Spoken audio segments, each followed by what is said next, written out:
Now it seems I can't get away from the news, even when I'm on holiday. Hi, I'm Dave. Welcome to Dave Takes It On.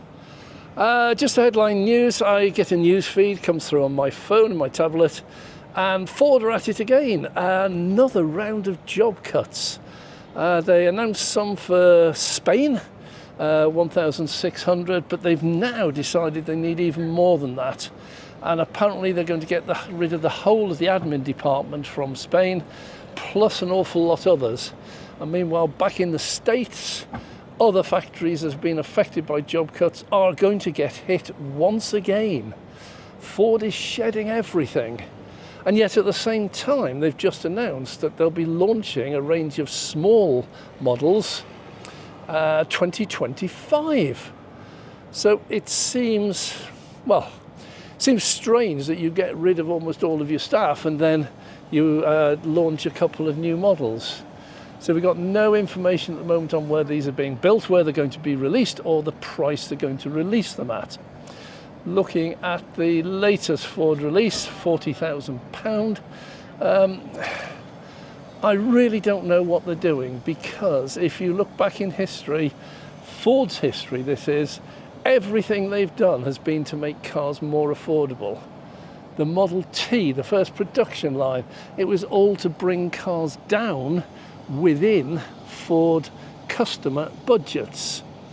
Now, with the recession, with the high interest rates, inflation and everything going on, people really just can't afford the cars that they used to buy. They are not buying them in any number. And the market above £40,000 or from £40,000 upwards for EVs is pretty much saturated. There's everything in there. You've obviously got your Teslas, the Model 3 and the Model Y. You've got your Volkswagen, your ID3, ID4, ID5. You've got the very basic model end of the Mercedes EQA down about 50,000. You've got your BYDs coming in. You've got MG4s, MG5s. There's a huge array of cars here already. And some of these are really, really nice cars. And into that, Ford wants to bring a hugely overpriced new entry. And I just don't see the logic of it. They launched the F-150 Lightning and it wasn't a success. It wasn't a good car. It was entering into a fabulous market, and Ford for 4 or 5 decades have been the market leaders. And it should have been a success. However, it had a very limited range, it had a very slow charging speed, absolutely huge battery, and that meant even if you could charge at home, you weren't able to charge it overnight on your home charger. The battery was huge, and it would take longer than that. And out on the road, the early ones were limited to 100 kilowatts. And it was a 1,000 kilowatt battery, megawatt battery. And it was 100 or 110 kilowatt hour battery. And that, if you're charging at just 7 kilowatts, just takes 14, 15 hours. It's just crazy. And so the F-150 was not a good seller. There are always people who buy it, and some of them love it. But the sales very quickly tailed off, and now all the dealers over in America absolutely chock-a-block with unsold F-150 Lightnings. And it's because it's at the top end of the price range for pickups. We're in the 60, 70,000 for a half-decent one. And the market just isn't there. People have already stopped buying new cars and are hanging on to their own cars for longer, and Ford decided to just launch a new one at the 50, 60, 70,000 dollar price range into a market that was already dying. And exactly the same happened with the Mustang Mach-E. Nothing wrong with it as a car. It was quite a good car. Unfortunately, it was vastly overpriced. When they announced it originally, it was going to be sold for under $40,000. We take that to mean $39,995. It was meant to be launched at $40,000. But unfortunately, once again, apart from a couple of orders which were very quickly I heard they were cancelled. Then the price went up to 45,000, then to 50,000. So you've got an entry-level car. It's not a big car. It's a nice car, but it's coming in starting at $50,000 and going up to $60,000 or $70,000. And once again, the market just isn't there. Now, Ford, back in the day, if you look at their most popular cars, their best sellers, you had things like the Ford Anglia, the Ford Escort, the Ford Fiesta, the Ford Ka. These are all small cars, the Ford Focus. These are not your top-end cars, 50, 60, 70,000 pound. These are your budget models, Ford Fiesta, Ford Ka. These are down about 14, 15,000 pound.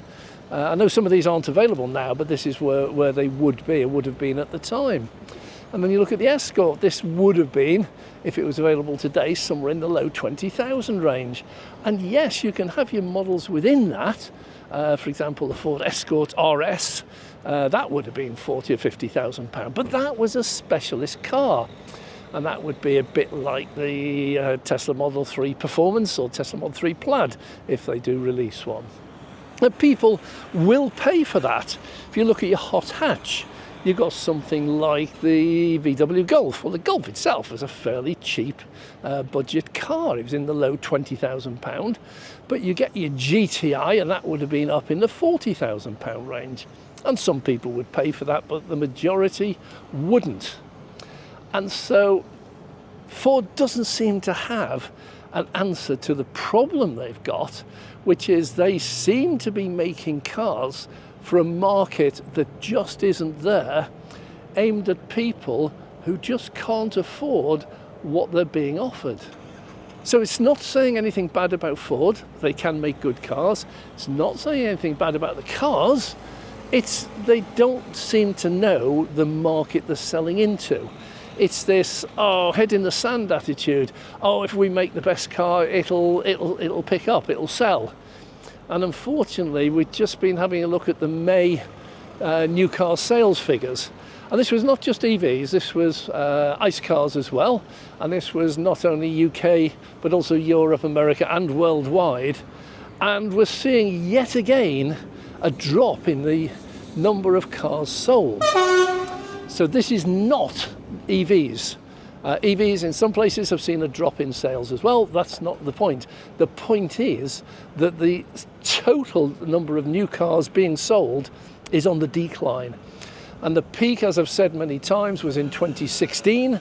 That was when car sales reached their absolute peak. And today we're about 25 to 30% below that still. Now, obviously, 2020, 2021, that was the lockdowns and everything, so not much happened during then. But obviously, what should have happened when that ended was there should have been an absolute pent-up demand for all the cars they couldn't have bought during 2020 and 2021. And I think all of the motor manufacturers were gearing up for exactly that. There's going to be a massive surge in demand once the factories open, once the showrooms open, once the customers who haven't been able to buy a new car for 2 years actually can go in the showrooms and get their hands on one. And it didn't happen. It just didn't happen. And so 2020 and 2021 were disastrous years for the motor industry. And they have been growing since, but they've not got back to where it was before 2020. And they've got nowhere near back to where it was in 2016. And there are an awful lot of experts out there who are claiming that 26 was the peak of ICE cars. That's it. It will never get back to that. That's the peak. They're now on the decline.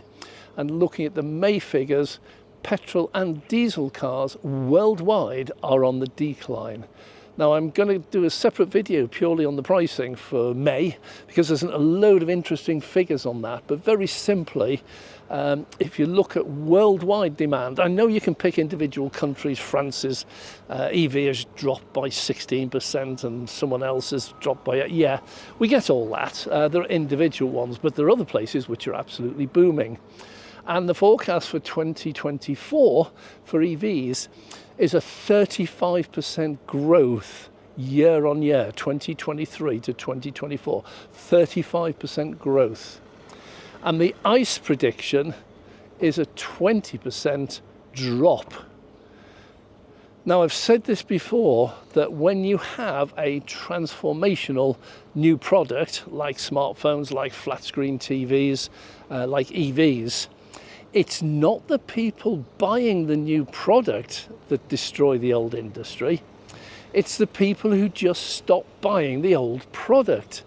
There are many, many people out there looking to change their car at the moment, and they have thought, actually, no. I know EVs are no good at the moment, or they believe all the myths and the rumours, but I believe in a couple of years' time they will be good. So I don't want to lumber myself with an ICE car in the meantime, which in 2 or 3 years' time could be absolutely worthless if EVs have got good. So what I'll do is I'll just hold off and see where it goes.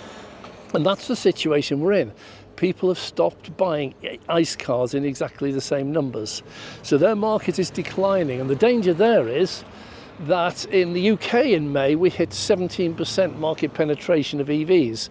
So 17% of all the cars sold in May were EVs, and it's not a huge figure. However, that makes the ICE car market 17% smaller. Those 17% who bought EVs, they now won't buy an ICE car. So the ICE market is shrinking, and it's shrinking at quite an alarming rate. It's shrinking on its own, it's shrinking because some people are buying EVs, but there's a growing trend these days. It's an interesting one, and people say, oh, private sales of EVs have crashed and it's corporate leasing. Well, if you lease your car privately, it goes through corporate because all lease companies are companies. But the interesting thing is there's an awful lot of people I've spoken to, and I know, who have said, I don't want to buy another petrol one, I think they're on the way out. I don't want to buy an EV because I don't think they're good enough for me at the moment. So what I'm going to do, I'm going to lease a car for 2 years, and I'll lease an EV. Makes sense, because if it is absolute rubbish, I've only got it for 2 years, and then I can hand it back and I can buy myself a petrol car. If, on the other hand, it's really, really nice, then I can hand it back at the end of the lease and then go and buy one, an EV, but I'll know a lot more about it. And that is one of the reasons you're starting to see a lot more people leasing, and a lot more short-term leases. I'm talking about 2 years. So just hang on to it for 2 years. In that 2 years, massive amount of technology is happening with the batteries, with the cars, with the models, with new companies springing up. And so in 2 years' time, the situation will be amazingly different. And at that point, people can then say, well, look, I've been driving EV for 2 years. I now know whether it's any good for me or not. And I also know the model I had, whether that's any good for me or not. So what I'm going to do now, for example, if somebody bought an MG4, a friend of mine, Tom, bought an MG4, if it's proved absolutely fine and brilliant, Tom, by the way, he only commutes in it. He does 2 long journeys a year. One's up to the Lake District, one's down to Devon. And during those times, he's not fussed whether he pays 80 pence a kilowatt hour out on the road. It's 2 journeys a year. So for him, he might well decide, actually, this is a really nice car. It's nice and cheap. It does everything I want. The only thing is I have to pay a fortune when I go out. But it's only 2 fills a year. And the rest of the time I can charge at home. And the charging at home is so cheap, I don't think anyone in their right mind would ever buy petrol again. On the other hand, somebody could say, look, I actually bought an MG4 and I found that the charging, I couldn't go to all the Tesla superchargers, and there's not enough others, and they're very iffy and unreliable, and therefore I really need the charging network. That's one of my priorities. The car's now secondary. I need to be able to charge much faster, much quicker, much cheaper out on the road.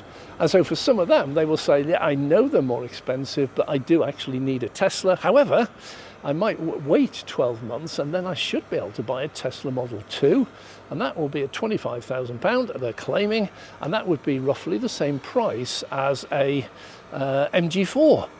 So there's a load of stuff going on at the moment. It's a really interesting time. So look out for the video on the May sales figures, really fascinating figures, and I'll bring a news channel for the end of the week. So that's it for now. Thanks for watching. I'm Dave.